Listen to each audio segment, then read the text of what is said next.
Well, it's time now for the final edition of Crusaders Coach's Corner here on Crusaders TV with Crusaders GM and head coach Tim Fragle. And Tim, once again, another exit in the second round of the postseason, again against the hands of the Spruce Grove Saints. Let's just talk about the postseason first, and we'll kind of wrap up the year as well. But we'll begin with the positive and getting another series victory, first round series victory over the Bonneville Pontiacs in 4 games. Really a series that could have went either way, and you guys really pulled away from that one, it looked like, in that series. Yeah, we got a good, game 1 win where guys played well. Klassen played exceptionally well in game 1, and we stole the first one. And I believe we learned from the year before where got the first one in Fort Mac and then let the second one slip away. We actually played a very good game 2, and we're fortunate to get both on the road. Game 3 we didn't play as well when we got back home here. We let the foot off the gas, so to speak, and then game 4 probably one of our most complete efforts of the year to get the series win. 4 games, it only seems like 4 games and very quick, and then you guys get thrown right in the fire to the next round. Did you feel there wasn't quite enough time, as you would have thought, having wrapped up a series that quickly, to kind of rest and recover and prepare for the second round? Yeah, I mean, it was a quick turnaround, and at that point, playing 4 games in 5 nights took its toll on some of our guys, so even just some rest and recovery. But, that's the advantage the number 1 team gets. They're waiting for you, and that's an advantage for them. And they were licking their chops, I guess we could say, going into game 1, and they were able to blow the doors off first 2 games. What was it, in those 2 games? Did it seem like you guys just weren't yourselves, and those sort of things, those details were missing in your game? Yeah, first of all, our starts were awful. We're disappointed the way we played in game 1 and 2. There's no easy way to discuss that. I thought our game plan was far from executed, and our lack of discipline really hurt us in those 2 games. And there was some key points in the game that we need to be better at.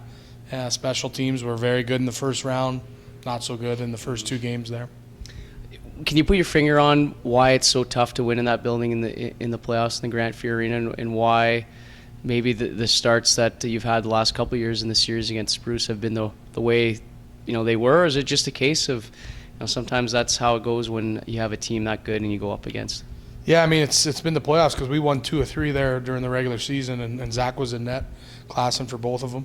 So it's not like he hasn't had success there and we haven't won there. I think they just swarmed us with both games with their starts, and you're playing uphill. We needed to have good starts against them to make them play from behind, and we couldn't do that against them. Game 3 was better for a few minutes compared to the games 1 and 2, and you guys were able to make a game of it. Obviously, they pulled away in game number 3, but we go to game 4.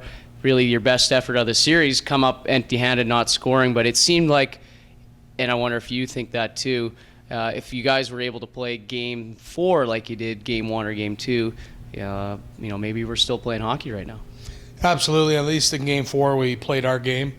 That was the most disappointing part, is that we didn't play our game in the first 3 games. We were, distracted, weren't ourselves. And in game 4, we were short a few bodies, but the guys we called up played well, and I thought Zach Klassen rebounded with a solid game.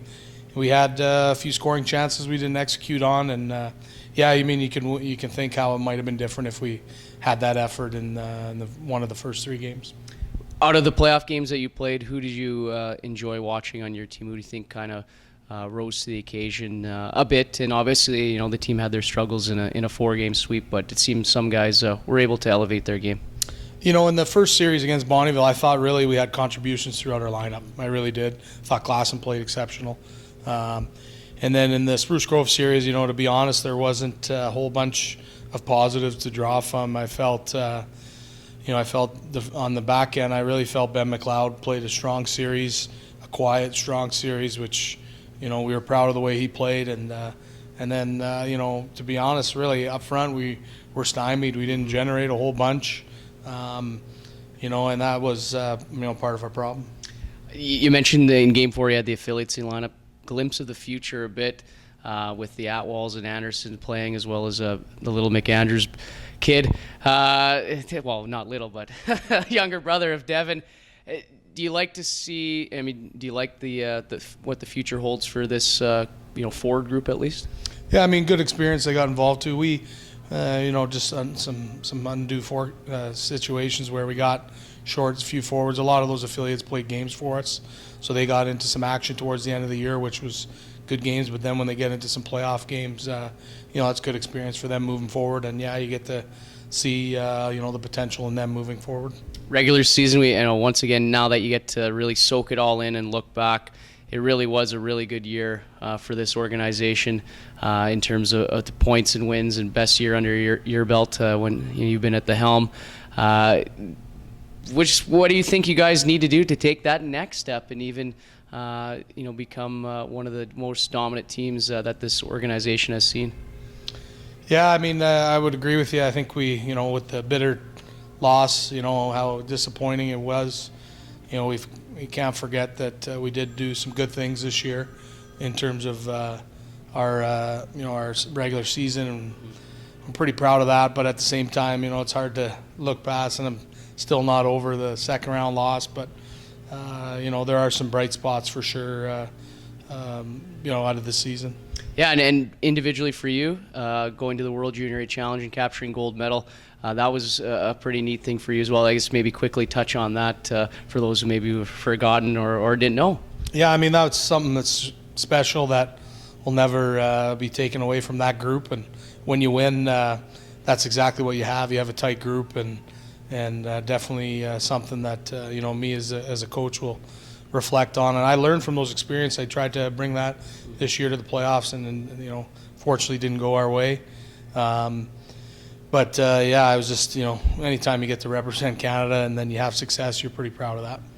Looking forward, rookie camp this weekend and then going into next season, lots of returning guys, lots of, solidness in different areas. And one of those guys up front, Ty Reedman, named to the all-rookie team.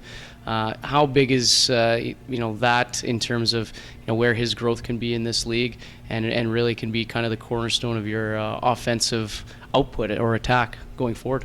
Yeah, I mean, I think well deserved. I thought he had a strong year for a first-year guy and a guy who's small in stature.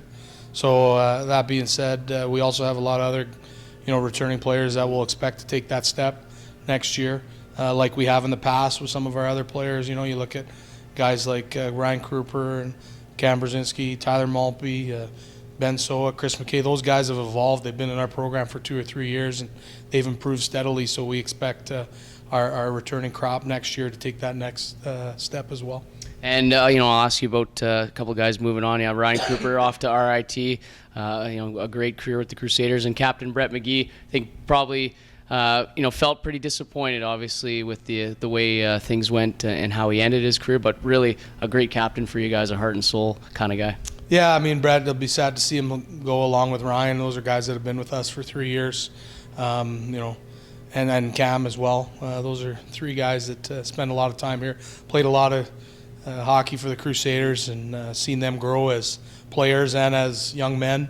And then, the other 20-year-olds can't be forgotten. I know Webb came in a trade, and he was, I thought, played exceptionally well for us, kind of under the radar. And then Devin McAndrews brought maturity to our room, and obviously some physicality and some size, and just an excellent young man. So, all those 20-year-olds moving on are going to be missed. But, Ryan Kruper in particular comes to mind. He's been with us for 4 years.